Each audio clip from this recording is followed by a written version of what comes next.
Okay, real music. I'm gonna share it. I want to share it on my phone.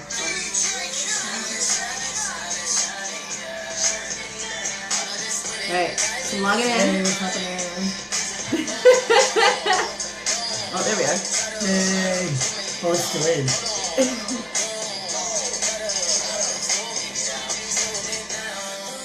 Here we go. Oh, there it is. Bam. Now I got a lot of music out of it. Sorry. We're sharing. Oh, sorry. We're gonna start. I'm sorry. We're trying. I'm just trying to write my name. Okay. Like I'm just trying to write my name. I will edit it later. Oh, I'm watching. Yeah, well, I'm on it. So, so there's that. Episode 18. Social media versus the gays. And I'll tag you after. There we go. It's all good. All right. I love the song right now. Oh, look, I have a tattoo. You do have a So tattoo. nice. Ooh, It's so nice. Disney. Okay. Hey, Christina. Hey, Lisa. Lisa. Hey, Danny. Hello. All Thanks right. for watching. I know. Okay, so we're here. Okay, yeah, hi. We're here. We're live. Yes. So, everybody tuning in, welcome to Thursday night. Thursday night, 8 p.m. You know where you're at. It is Dr. Carlen Live here on Thursday night, and I've got super special guest who I love, Nick Doria. Nick Doria. And we're here, and today's episode 18, social media versus the gays. Yes. Right? And what social media has done to gay culture, specifically... Oh. Hi, Danny. Sorry. It's okay. excited. Specifically with the apps that gay men get to use so freely and frequently. Yes, absolutely. Yeah, for sure. Right? So... We're gonna talk about it. We're gonna talk about all of that, and hopefully, fingers crossed that about halfway through we get special guests, super special guests. Yes, another special guest who you'll love. Who could it be? I don't know. I don't want to. But it'll anything be fun. I say might give it away, so I don't want to give it away. It'll be fun. No, we can't. Yes. Yeah. Yes. Okay. However, they are lovely. They're super See? lovely. You don't know.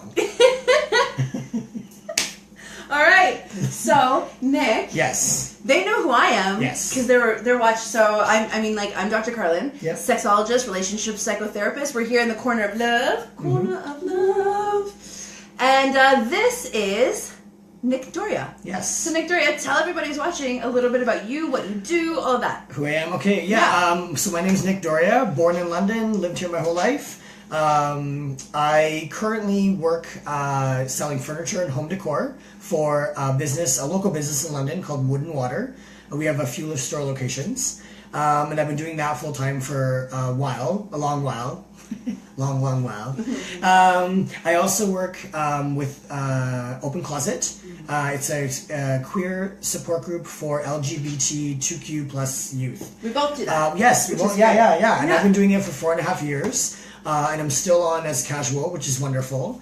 And then I also run media pages, Instagram, Facebook pages for a few different companies under Nikki D Media. Find me on Instagram. All the things. Yeah, all the things. All the things. Those are things I do, and yeah. Yeah, that's just some of the things that you do. Sure, yes, of course. It's some of your awesomeness. Yes, of course. Right? Yeah. And today, as my gay social media expert. Yeah, because I've been sure. Well, it's been 16 years, so I mean, yeah, I guess yeah, six. Yeah. Yeah. Yes. Yeah. Okay. Yeah. And also super special fun thing that I get to do again this week. And if you're watching last week, you'll know. But this week, I also am popping another live cherry. Yay! Who knew I had a cherry to pop still? But and I did. I got it. I'm so excited.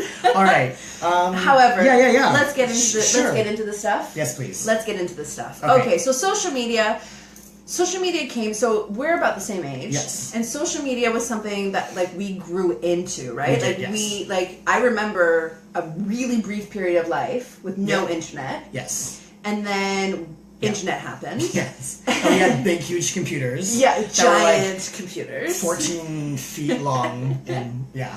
Yeah. They were huge. And like you press like MS-DOS, right? Yeah. And Atari, like so good. Yeah. And then, you know, stuff happened. Windows happened, Microsoft happened, you know, all of that stuff happened. And then ICQ happened. It did. Right? Oh my god, do that again. I can't. Yeah. ICQ. Yeah. How many people remember I still ICQ? know my number. Do you still remember your number? I don't want to talk about it, but I do. That's horrible. That's weird. I love that you still know that. Yeah, I know it. Oh wow. I don't know why. That was like 15 years ago. Well, there were ICQ, and then I feel like Hotmail, like MSN and Hotmail. MySpace happened. Yes, MySpace. Yep. Yep. Right? That happened. And then Facebook. Like Facebook didn't happen until I was university. I wasn't on Facebook 10 years ago. I've been on Facebook for 10 years. Oh yeah, because January of 2007. Yes. Yeah, that's when I was on. It existed before that a bit. Yeah, I think just I've been for on universities. Yes, because that's how I knew about it. Because I was at Western, Yep. because I'm a Western University of Western Ontario alumni, and yeah, woo woo, purple and proud, hey. And what happened? Oh, so then we heard about this like thing that was just for university students. Yep. So we were like, yeah, let's do that. Awesome. And then we joined. And I remember the day I joined Facebook. Yeah. Like, I was like, ooh, what is Yeah. what is It was this? very exciting and very new and wonderful because it connects you all, which is great. Yeah, absolutely. Now it's Ad City and do this and tweet that and whatever. Now Facebook owns Instagram, and it's like, oh, there we go. Someone's been on Facebook for 18 and a half and 18.5 years. Wow. Well done, Benny. That's dedication. that's amazing. I'm impressed. Now I'm kind of like, What am I going to talk about? Yeah, Benny, you need to be on the show. Well done. I mean, like another time. Not right now. Another time. This is our episode. Okay. So, But however, we both work in social media. We do, yes. Right? So social media, obviously, if you haven't been living under a rock, is a huge thing, right? Yep. Everybody is on social some media way. in Yep. some way, Yep. right? So as a person who was coming out during the social media age, Yes. right? Tell us a little bit about that experience. I think when you're younger, we had like gay.com, internet relay chat. Like these were like just it was a web page that you went to and you spoke in a chat room. Yes, like gaycanada.com. That was Yeah. Gay.com was my first experience with online dating. Dana's watching. Yeah, Dana. Hey, Jess.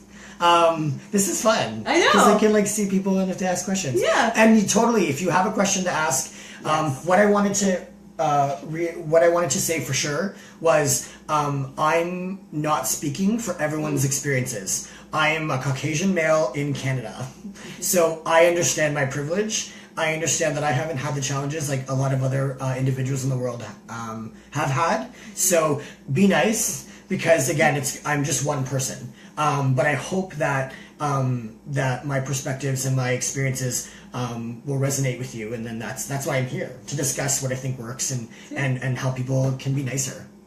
Love him. Mwah. Checking our privilege Yes. at the door. Yes. Now let's talk about being gay on social media. Yeah, being gay on social media. Yeah, sorry.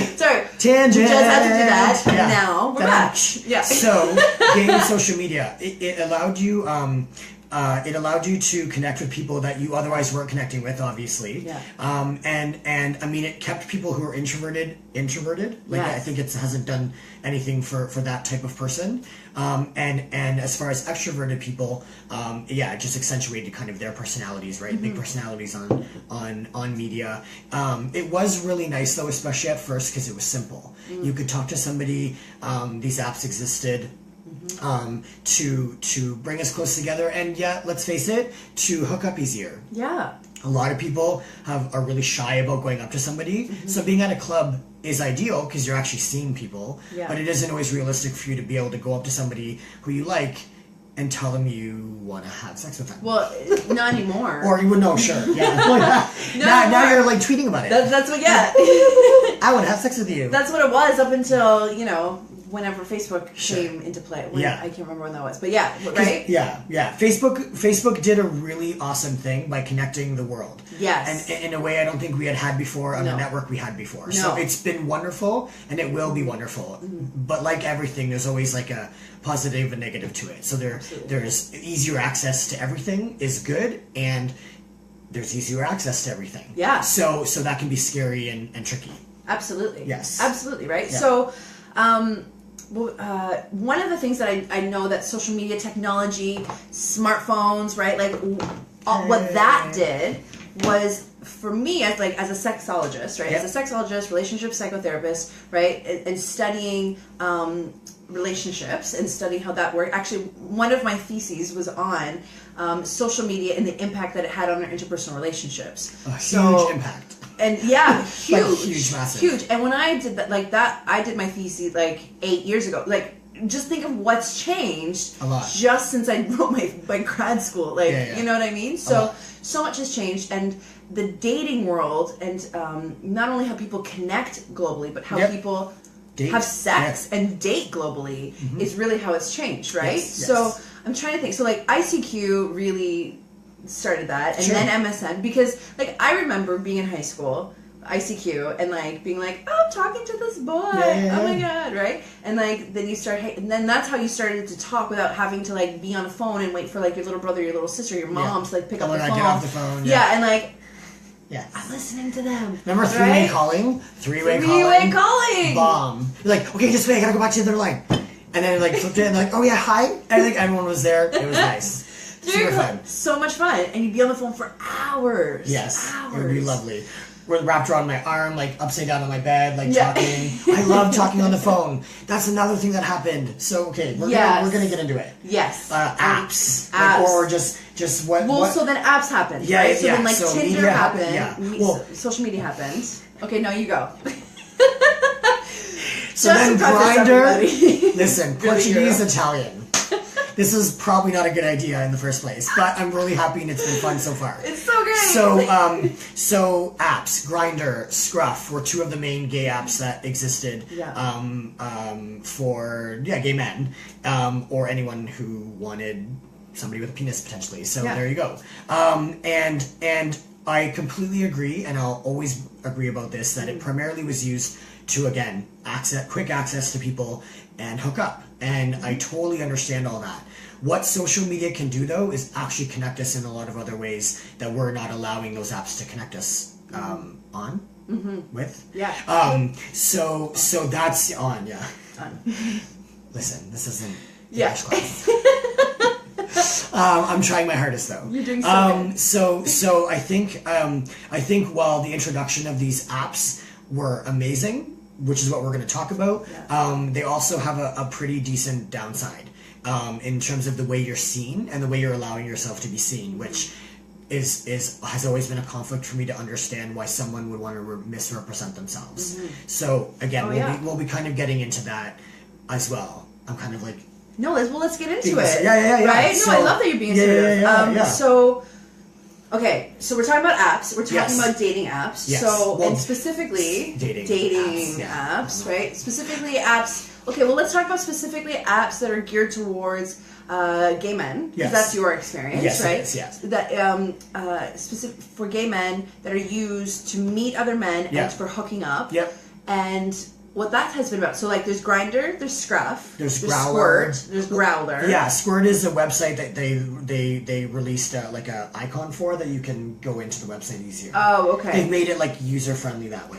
Oh, so there's a few okay. different websites that were only websites that now have little apps so that it makes it easier to connect. Oh, but Grindr, okay. So it's still that website. Grindr and Scruff. Yeah. Was kind of where it was at. Where was that? Grindr and Scruff. Yeah. Okay. Yeah. So, for those of you who don't know, there are apps specifically made for men to connect with other men for the purposes of lots of things. Lots of things. Really. Lots of delicious things potentially. Many delicious things. I hear. Yeah. And it's fun. Yeah. Right? And so they're Grindr and Scruff primarily. Yeah. Right? I'm flashing the show. Okay, let's not do that. Anyway, so Grinder and runs Scruff. this, right? Yeah, I don't know. Okay, go ahead. Grinder and Scruff, yes. Grinder and Scruff. So what is that like? So when it was introduced, it was fantastic, right? You can see if someone's 300 meters away. Well, again, that was creepy. What trumped the creepy factor was that someone was 300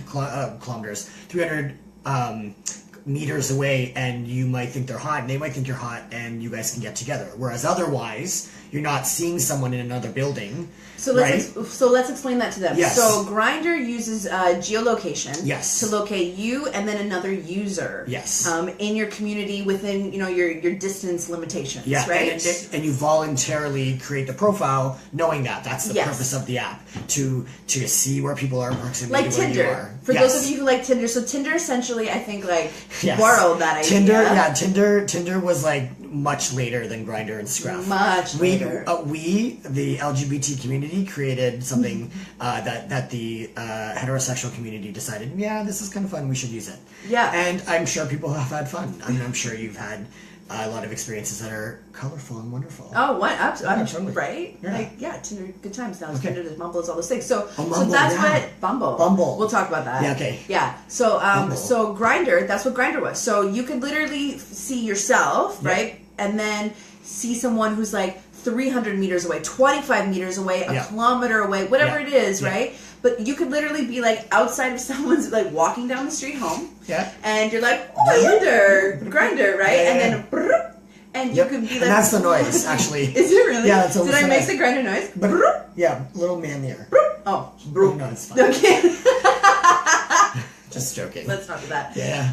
So you're walking down the street, and you could be walking past someone's building, and all of a sudden it'll pop up, and you could be standing outside someone's building and being like, hey, hey, hey, how you doing? Yes. Right? So at a gay bar, that'll happen very easily because you'll go online and 25 people are all within 50 meters. Do people use Grindr at the gay bar? But you're already there. Why would you use the app? Because again, for the person that might not have enough confidence to go up to somebody you think is attractive, you start off with a message online. So that's one way that that the apps were amazing. Because again, somebody who might be shy. I know that this may be hard to believe, probably, for anyone that knows me, that I can't go up to somebody I find attractive. I never could. Toronto Prides, I could speak to you online all you wanted. The second I see you at 519 or Treehouse or whatever it's called, I walk away. Because I'm just you know what I mean? Did you ever go to Woody's? I go to Woody, yeah, totally. Obviously. But I would see people I know, and I was oh, there's Buddy, and it's not always that easy for someone to actually approach someone, and because it's a vulnerable thing, right? Totally vulnerable. So Grindr and Scruff allowed you to see people. Grindr was a little bit more limiting, mainly to the area that you lived in, the city, whereas Scruff, which I think was amazing, is it allowed you eventually at one point to see people from all around the world. So you could flirt with somebody from Australia and it not be anything, and it was so much fun. Oh, that's nice. I didn't know. So it's stressful around? Yes. I haven't had the apps for 2.5 years. Yeah. Because I've been with somebody and I'm not on those when I am with a partner. Yes. So up until then, yes, you could. There was a lot of specific things you could search. You could search, I want to see somebody in Rome and I'm going to go to visit Rome in a couple months. Maybe I want to hook up, or maybe I want to meet somebody tour guide, whatever, tour guide. But I understand the purpose of apps, but there's a whole other part to an app where you are one person speaking to another person. So this goes into the... let's talk about that. Yeah, let's talk about etiquette. Etiquette. So that's one of the things that people, right, us growing up in the social media age, right, have had to learn is social etiquette. Not just person to person social etiquette. We're talking about on your phone social etiquette, right? And that's how everything from how you build a dating profile to how you approach someone to what it is that you put in your dating profile and the language and the content. And in the LGBT community especially, there is a lot of I don't know. Right? There's a lot of negativity. Stuff. There's just a lot of stuff. Yeah. I mean, there isn't in all of the communities, but there, we were talking about this before, and Nick was just saying from his perspective, from a gay man's perspective, right? Yeah. There's just like, specifically to gay men, there's some stuff Yeah. that we wanted to talk about. Yes. And that's just some of the language that some men particularly use in order to build their dating profiles. Yes. And I think this is really interesting for people to learn and to know. So we wanted to talk about, the language that you use for your dating profile. Yes. And I think it's important because one thing that I've always done is to make sure that I'm as honest and as direct as possible. You would call me transparent. And at one point I didn't really think that was a good word. But I've grown to love it because I am who I am. I say what I want to say. I try to be as respectful and honest as possible. I'm not perfect. I never will be. But I think we as gay men have a long way to go in regards to what we think is something positive to read versus what, I can say whatever I want, like it's just an app. And so then so now that segues into you are the biggest issue that I had when trying to find people to date, to have fun with, to whatever, was oh my gosh, I got lost. That's okay. Dating.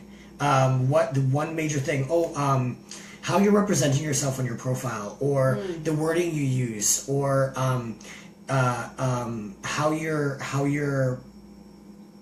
Oh wow, I'm like totally blanking for a second. That's okay. Okay. No, how you build your profile and the language that you use in order to convey the messaging that of kind of what your interests are. So for those of you who are of the LGBT community, who have experience with some of these apps, or for those of you who don't, or for all of us who have been on Tinder, because Tinder caters to all the community, all people.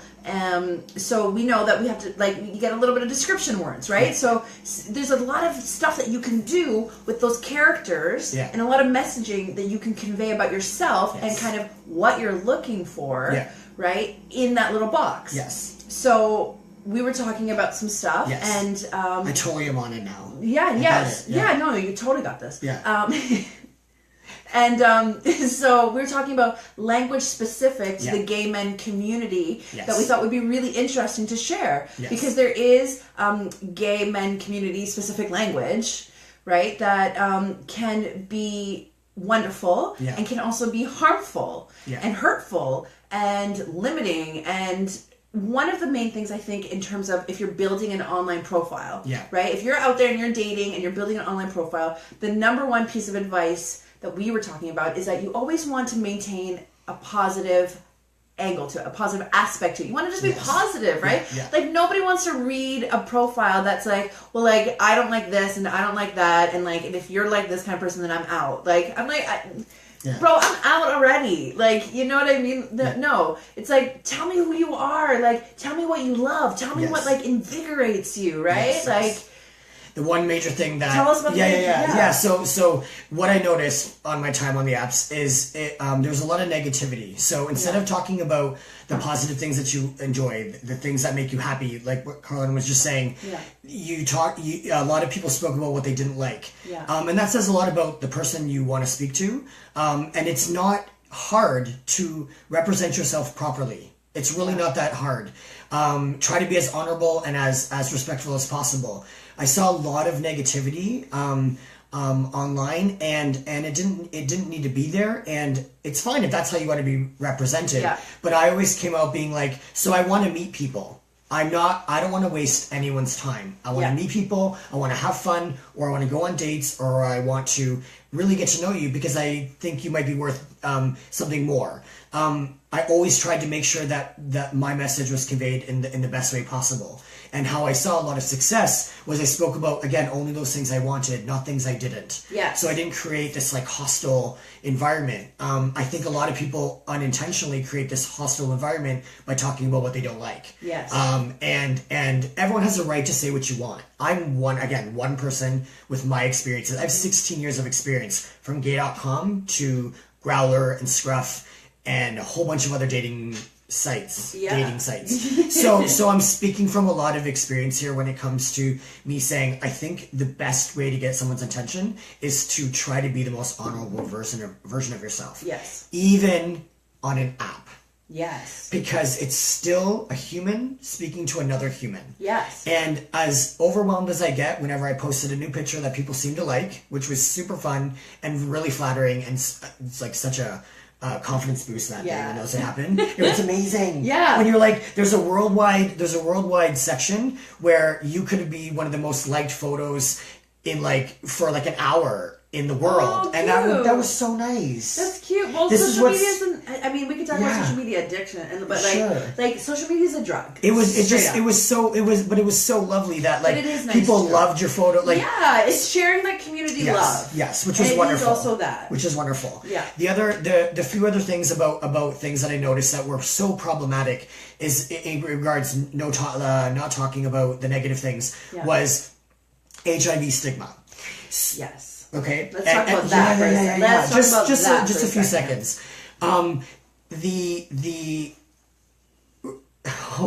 This is so passionate. I'm so passionate about it. Okay, great. Talking about the fact that you're clean as a way to describe your status. Someone messaged me. As a way to describe your HIV status is so unfortunately problematic, because it's. I mean, I'm not a total political type of person, but it definitely painted a really unfortunate negative picture onto something that you want to say you're HIV negative, but you're not. You're saying clean, as if someone who's HIV positive is dirty, and that's such a problematic scenario. And I still see it. I've still seen it online. Like I did a little bit of an experiment on my own before I knew I was going to be talking to Carlen about this. And it's on there so much. Clean, drug and disease free, clean. Are you kidding me? HIV negative or HIV positive, not clean. That word isn't a word that should be used unless you're talking about the fact that you shower every day. Now, I have a question. Yes. Because this is something that just popped into my mind, and I want to know, because, I work in the AIDS service organization. Yes. With an I'm AIDS just going to look organization. because our friend is on the way. Oh, they're awesome. Heading over. Yay. Okay. So, why is it necessary to even have to disclose your HIV status on one of those dating apps? You don't. I don't think you have to, but I think if you're going to, disclose it properly. So, do you find that more people are more like saying "I'm clean," right, using that problematic language, versus saying "I'm HIV positive" or HIV negative, like whatever the answer? Yeah. I don't, again, because I haven't actually been actively on the apps, I think it's actually getting worse, which is so crazy, because it's crazy. Yeah. And then what was, so we talked about saying clean. Yes. Right? So how that's problematic language, especially in the gay men's community. Yes. Right? Because it that's my experience, right? Well, it's your experience, but it is. There's a stuff, yes. because it promotes HIV stigma. Yes. Right? And that's 100%. not what we're trying to do at all. Right? And another thing that you were sharing with me, though, that I didn't know, I've never heard this one before, was D&D free. Yes. Let's share with everyone, what is D&D? So if you see someone D&D free, what does that mean? It's drug and disease free, which isn't as problematic. Like it's infections now, so it's like DNI free, right? Oh, yes. Right, because it's not disease anymore, STIs. And so I feel like it's good that people care to write it. Yeah. But I just feel like there's easier ways, or just nicer. There's always a nicer way to say something, right? And that's what was frustrating. I mean, that's not as big a deal as the clean, meaning this, meaning HIV negative or positive. Just say what you are, because if you're gonna put it on it, which is wonderful, be honorable about it, and that is such a problematic way. Anyways, we don't No. But it right. Now, where I find where my brain goes to that kind of thing is disclosing that kind of disclosing disease and infection free, or drug and infection free, or clean, HIV negative.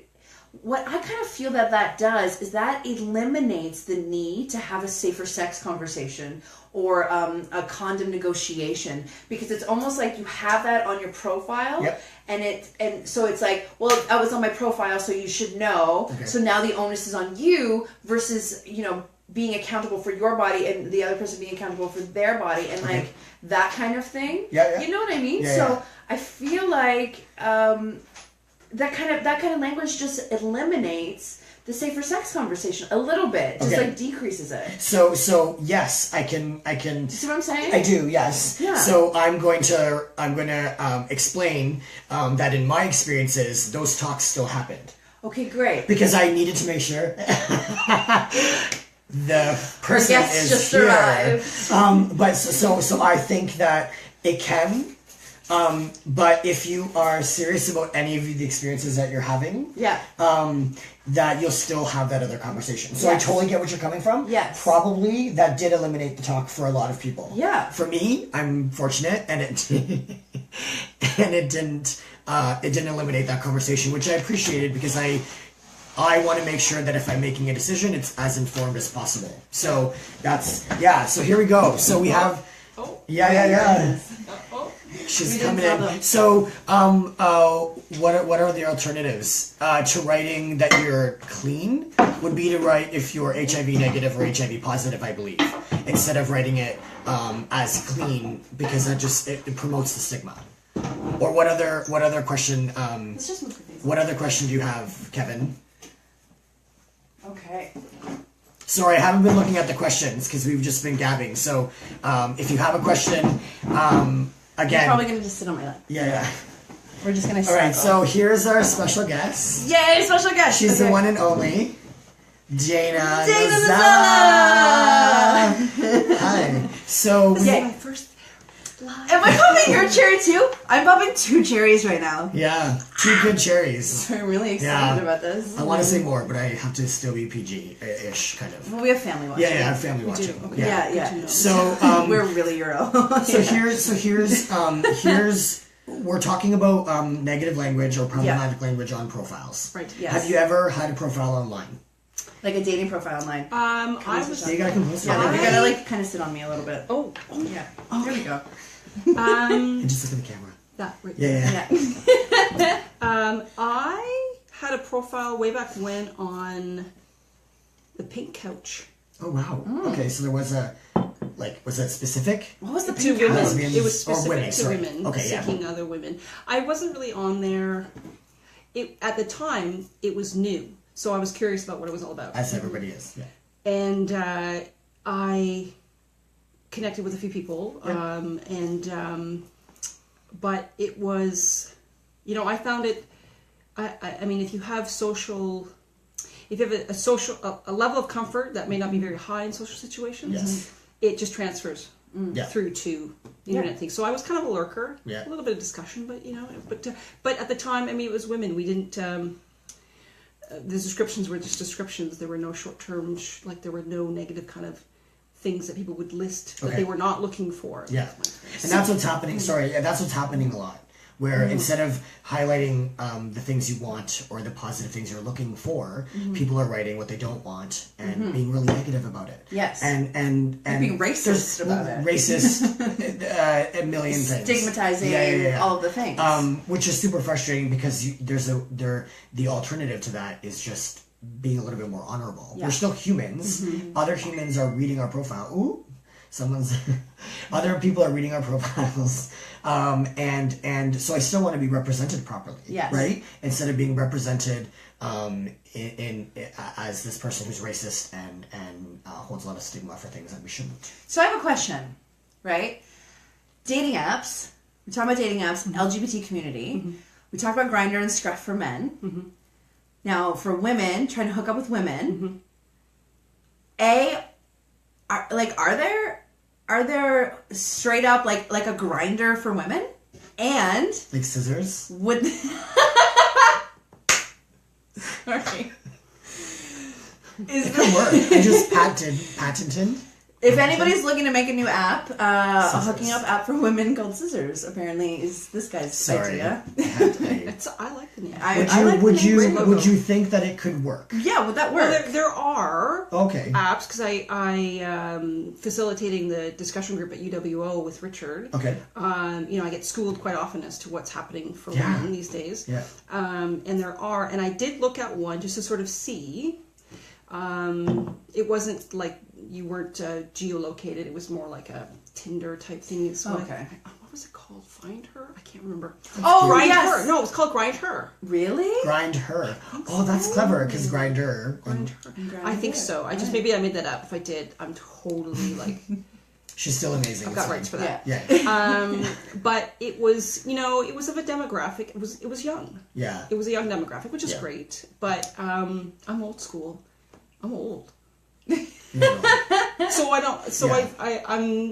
I think the dating sites are more popular for women, like Plenty of Fish or whatever else they're using. Versus the apps. Like actual, I think like, so. full-on profiles. Like, you're For- 30 meters away from me, let's hook up.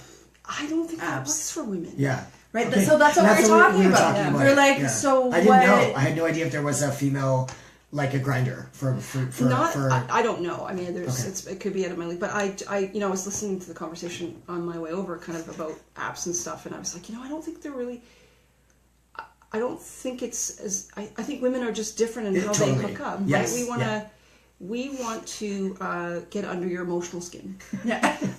You want to invest. Before we get under the. Some of us do. Well, generally speaking, No, right? yes. Yeah. A lot more negotiation, Sure. I think, Yes. for women. Yeah, no, There's a lot of privilege in this photo. Yeah. So. Also, that, we had a privilege. We had a privilege talk. Privilege disclosure. I just wanted to bring it up again because new people are watching. Yes. That we understand that our perspectives are very, like, white privileged. Very white perspectives. privilege. Yes. So Yes. Absolutely. I just want to make sure that people understand that I'm not talking Important. for every gay man, because I'm not. Right, and I can only represent my own demographic. Yeah. Every woman. No, I'm not. Yeah. Sometimes. Whoa. Hey. I'm just gonna leave now. No kidding. Just kidding. This is my segment. So this is the thing. I'll just go in half. So that's she's also an artist, right? Yeah, This is totally. what's happening. You have to like do cool things. I invite all the artists to come and hang out with Yeah. me. So Hot in here. LGBT. So hooking up Yes. as a man. Yeah. Geolocation apps tend to work better Yeah. than from a woman to woman perspective. Yeah. I can't say We that think. conclusively. It would be my guess in my many years of being out in community. Yeah. Women like conversation. Well, but historically we don't hook up, Yeah, that's true too. right? Yeah. Like it's never been an ingrained part of our culture. Hookups happen. Like I'm saying, generally speaking, Yeah. there is not a culture of hookup. Yeah. Whereas in the gay, for gay Amongst men, gay women, yeah. gay men, it's kind of like you date after the third sex, Yeah. like that kind of idea. Well, we do that too. Yeah. But like it's like all the time. Right. And no one like it's. Well, the it's, joke in the entire LGBT community is like you date someone like third day is bring your U-Haul U-Haul. day, right? Totally. Like Well, yeah. Totally. Or you say I don't want anything complicated, and then like 3 hours later it's complicated. yeah. because you know like certain person, and it's just So horrible. true. Or you just get involved, Yeah, right? yeah. You just get involved. I mean, Of it's course. I've always appreciated the idea of wanting to explore non-monogamous relationships. Yep. And not maybe at one point in my life for myself, but it just never connected or happened, and I'm completely satisfied that way. But contemplating it and talking about it, it's difficult. Very difficult. Yeah. Just because the rules, like I said, culturally, it's just not something a lot of women have explored openly, I think. Because I think there's also that stigma. Yep. Yeah, well, polyamory in the LGBT, we could do a whole other episode on just 10 polyamory other in the episodes, LGBT yeah. community and Yes. what that means and how Yes. what that looks like and Yeah. how that translates, right? And I find just anecdotally, I can't say stats because I don't have any stats in front of me, but anecdotally, I feel that like open relationships, polyamory, that type of thing, is occurs more frequently in the gay men, in the men who have sex with men community, than the lesbian, bisexual women who have sex with women community. 100%. And I think it's being a lot more discussed. Like it's discussed a lot more than it used to be. Yeah. I think that I used to have a very specific opinion about what that meant, and it's since evolved, obviously as it should, because nothing is black and white, and that kind of situation is. You need to trust, you need to love, and you need to set boundaries with a partner. And there's a certain time and place where that makes sense. There's a certain time and place where you're using it to fix a relationship, and that's where things get tricky. When you're using it as an extension of your relationship, that's where things can succeed, right? Yes. And being as open and honest and honorable about the decisions is how you get to a happy place in that type of scenario. In open polyamorous relationships. Even just in general. Yeah. And again, going back to apps in terms of what you're saying, misrepresenting yourself it's not hard not to, is what I mean to say. In regards to having a positive profile, saying what you mean, meaning what you say. And at the end of the day, if someone takes the time to ask you how you're doing, you are not busy enough to not respond or to tell someone, sorry, I'm not interested. I feel like if we were just more direct and honest. Let's talk about that. Yeah, well, if we were more, I'm gonna touch both of you right now. If we were more direct and honest about each other, that's another alternative to having these negative profiles. Yeah. I was online to actually meet people, whether that was to have fun, whether that was to date, whether that was just to go to have a pizza somewhere. I genuinely, I wanted to meet people. And I think the most frustrating thing about online dating is the people that don't really care. And that, it's an app. But again, going back to the fact that we're a human talking to another human, try to at least be respectful and to keep the level of communication going, or say, sorry, not interested. Again, we're all big kids here. We're adults, right? Yeah. Well, we're kind of adults. We're trying really hard. We're trying really hard. But it's I found so much success in men that I eventually got together with in some way, when usually their profile was way more positive. Way more. And mine was positive, and then we would have conversations, and then we'd get together. And it was really nice to just find those people that meant what they said and said what they meant. Now I have a question. Yes. Go. Both of your perspectives. Yes. Right? So we talked about dating, the content of your profile. Now, pictures. We need to talk about pictures, I think. Right? That wasn't even on the agenda. This just popped into my head. But it's a profile, so it should have been. Right? Right? Yeah. Because, in my in and out on dating apps, right? The one thing that bugs me the most is really bad pictures. Yeah. I'm just I just want to see your face. I don't want to see your sports team. I don't want to see your dog. Your dog, I'm sure, is cute. Make that picture number 4. Yeah. Or a cat. You have a cat? She did. Oh. Sorry. I like your dog, though. Anyways. He's cute. Yeah, he's super cute. But so that's what I find, is that people will put pictures of them 100 meters away, or 10 years old. Yay, I'm on a beach, and or I'm 10 years old, yay, on a beach. And what I mean is 10 years. The picture is 10 years old. Yeah, where they're 10 years older than their photo. Yes. Right. I'm sorry. So perspectives. How should that work? How should that work? So for the apps that some gay men use, right? Real pictures. So when you see, say you're scrolling through, because if I were ever scrolling through and I saw a picture of anything that was not your face, it was an automatic no. I was no. You literally have 2 seconds to capture my attention, and you're using that with I don't know, a motorcycle or your cat or your crochet thing. Yeah. You know what I mean? I'm saying, that doesn't. I want to see your face. Yeah. So 100%. I changed my photo every 2 months. Do you think that's a good protocol to change your photo every 2 months? I think it worked in my best interest always. Yeah. One, I'm being represented. Yeah. Exactly all the time. I'm not being misrepresented. I constantly updated photos. I used apps and websites as if I was meeting somebody in person. As if it was okay, so what would I say to somebody in person, or what would I want them to see about things that are Nick? Yeah. Right? Yeah. So you take a couple fun pictures this way. Maybe there's a picture of your dog or your cats, or you with your dog and your cats, because people like that shit. Yeah. Right? It's fun. It's nice. It's a hot guy with his little puppy. That's Come on. crazy. Yeah, that's hot. Yeah. Right? Like a dad with this like baby and his like muscle arms. Like, come on, these are like wonderful things. Yeah. So I enjoyed when people cared enough to represent themselves as they were, as often as possible, and that did happen a lot. Okay. But it also didn't, especially at the beginning. So what about from a female perspective? Did I mention I'm a photographer? Oh yeah. Yeah, you do. You have the best picture. Yeah. I think it's, I'm coming at it again from a culturally different kind of a thing, because I think there were, what I saw online when I was in the dating app world. Yes. Yes, you should get a puppy. Kevin, you should definitely get a puppy. Totally. I love Kevin. Was that some women would put their picture up, and a lot of women didn't. You had to read through profiles to see who you wanted to connect with. Okay. Yeah. And that's also interesting. And then, because I think there was more at stake for women, especially in a smaller community, because I feel like I understand that there's this agreement within the gay men's community, or men who are seeking sex with other men, male identified or whatever, that there was this cultural understanding that, if I saw you in a dating profile, no big deal.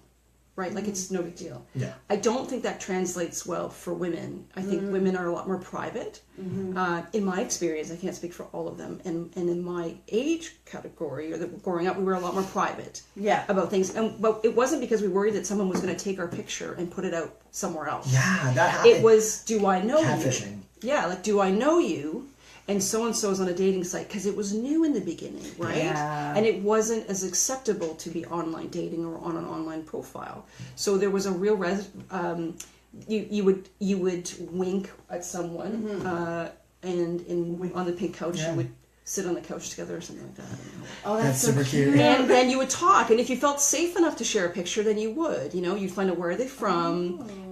You were maybe a lot less inclined to share with somebody once you found out they were in the same region as you. But that's changed, I'm sure. Yeah. People are putting a lot more pictures out there. Yeah. But the quality of a picture is really, really important. The quality it's hugely important. And you can be able to see your face. Yeah. And not because we're so focused on someone's physical appearance, but chemistry is chemistry. Yes. Yeah. You literally, like, science actually says that whether you're going to have sex with someone within the first 30 seconds of meeting someone, kind of thing. I totally agree with that. You're like, it can change, right? Sure. Someone opens their mouth and you're like, Yeah, like, you were so pretty. It's too bad. Yeah. Yeah, it's too bad that just happened. I'm sorry. Close. And, right? And having a good picture, representing yourself well, right? Whether that's fun, whether that's kind of goofy, but be goofy. I would love, but be real, sure. Right? But if you're a goofy person, and that's in a photo, that's amazing. Yes. I'm all for that. Be real. Be who you are. And no one else. Yes. That's it. Like, that's like the biggest picture. Yeah. Why misrepresent yourself when the intention is to actually go meet someone? Yeah. I will never understand it. Have you guys ever had the experience where you've connected with someone online, and then you meet them and they are nothing? It's totally different. Yeah, totally different. Like, their picture or their content, like, they're just like nothing what you thought? Yeah. You've had that happen? You know what? It only happened like once. Yeah, I think I had that happen once. I'm pretty I've been canoodling with gay men since I was younger, for like half my life, and so I've met a lot of people, and I've taken a lot of chances. But that's what you did. So that's what you did before, when you didn't have the apps where you had so much information at your fingertips. Literally, you had to take chances, and I think that people, the one, again, another negative thing is that people are hiding behind the app as well, in terms of not meaning what they're saying. Again, I wanted to meet people. So there's nothing wrong with that. And there's nothing wrong with somebody who doesn't, but just wants to see people online and maybe have meaningless conversation. Yeah. But then kind of talk about that's what your intention is. Intention. Right? So another key to dating apps and dating successfully is always being forward with what your intentions are. Yeah. So whether that is dating, whether that is hooking up, whether that is long-term, short-term, just for tonight, just for tomorrow, in a month from now, be, that's a lot of options. Like 2 months from now, 3 months from now. Well, if you're going to Italy and you're on that app, you can be like, listen, I'm going to be here in July. Yeah. So I'll see you then, right? Yeah, What is that? Scruff? Yeah, Scruff, right? So it was that really was yeah, go ahead. Sorry. Yeah, no, so that is the thing. Yeah. It's versus the gays. When I thought about what we could talk about, social media versus the gays, I think it did a lot to connect us, as every single social media outlet did, but it also created such a problematic environment in the negativity and the accountability that we don't take for the bad things that we say about people, or the bad things that we write about people, or how it's written. I know that there's a lot of things about life that are politically correct and we should be this and we should be that, but there is sensical ways to write a profile, right? There is normal. That's a weird word. Etiquette to social media. But it's life. It's still life. You're just using it differently. Like people that used to read newspapers on the subway, right? They were in the newspapers, and they were, back in whatever, how many years ago, that's all you had. You're reading newspapers. Now you're reading your phones. So you're doing it differently, but somehow we're ridiculed because of it. Yeah. So I don't think it's a horrible thing. I don't think social media is a horrible thing, but I also don't think that we're using it to its full potential and the way that we could to make experiences for people better. I agree. Do you have anything to say about that? I wanted to say that lighting is everything. Yeah. If you're going to take a picture for social media, get in some window lights and light your face. Light it up. Because you're probably beautiful. Light it up. Yes. Everyone is. Light it up. And yes. Sorry, go ahead. Sorry. No, I was going to add something with a bit more depth than lighting. I was just going to, I am grateful that I met my partner in face-to-face. Yeah. Yeah. Because there was no... because it was face to face, and you got to know somebody as they are and presented themselves. Yes. And not having to compare their online profile to their real profile. Yes. So grateful for that. And I'm grateful that I've met most of my partners online as well, or face to face as well too. I am glad that I am not that I am not involved in social media dating for myself, because it just wouldn't work for me. I think I would find it. I don't know. I am grateful, because I think as much as the internet has advanced us, is as much as I think it's really brought us backwards in how we communicate with people and how we connect and show emotion and I'm glad I know what it's like to not be connected socially. Yes, right? Because I think about my niece and nephew who are growing up in a digital age where they'll never know the difference, right? This is normal for them. Yeah. Where I have the need to connect with people on a physical basis. Yeah. Although it makes it so easy just to go, I don't answer my phone, or I'm just going to text you instead. Like, you get sucked into that, but you have to. It's almost like you have to fight the machine. Yeah. So pros and cons, right? It connects people in ways that are way more fun sometimes. For the boys, anyway. Yes. And I think that's fun. Yeah. And I think it's connected people in a way and created a lot more information sharing around safety, protecting yourself. Yes. So hopefully, yes, or access to information, right? I mean, I remember doing the online or doing outreach way back when in the 90s, early 90s. Still doing the HIV outreach. Yeah, and yourself. I know. I own it. See the gray right there? Ooh, I got gray too, but it's hidden under that. But I remember having the conversation about what the internet could be in terms of connecting with young queer youth who were isolated in places that didn't have the internet yet. Because we're like, internet's great. Do they have a connection? Yeah. So the potential was so great, and I think now about it's been so great, but yet now we're just saturated and on it all the time, and that's how people are learning to connect. Is through instead of I'm seeing it, and I'm seeing it in my practice. So as a sexologist, as a relationship psychotherapist, I'm seeing it screw people up, and I'm seeing it hurt relationships, right? So I'm seeing it be good for people, right, and like connecting and doing all that. But I'm also seeing how much it's hurting so many relationships, and people are forgetting how to connect. Literally. So if anything, social media is really great and it's really, really wonderful. However, let's start talking about how to have real conversations one-on-one, Yeah. no matter what community you belong to, no matter, you know, what it is. Just stop hiding behind the stuff. Yeah. Stop hiding behind social media. And remember to get out there and meet people and, like, take a class, go to a coffee shop, and Say hi to somebody. say hi to somebody. Like, that is the hottest thing in the world. Like, But it's so hard. It's really not that. It's not always that easy. No, it's not. It's so not. sometimes the social media helps great. get the ball rolling. 100%. But then roll with the ball. Yeah, Follow the chase ball. the ball. Chase. Well, sure. Run after that effing ball. And go talk to that person. Yeah. I need to take my own advice. I mean, right now I'm in a good situation and I'm pretty happy and it's wonderful. But we met online. Yeah. We met on a website and I'm thankful for websites because I've had friends I've known for 6 or 7 years because of these apps. So yes, I'll be eternally grateful forever on having social media because I've connected with people that I know and love and that I want to know forever.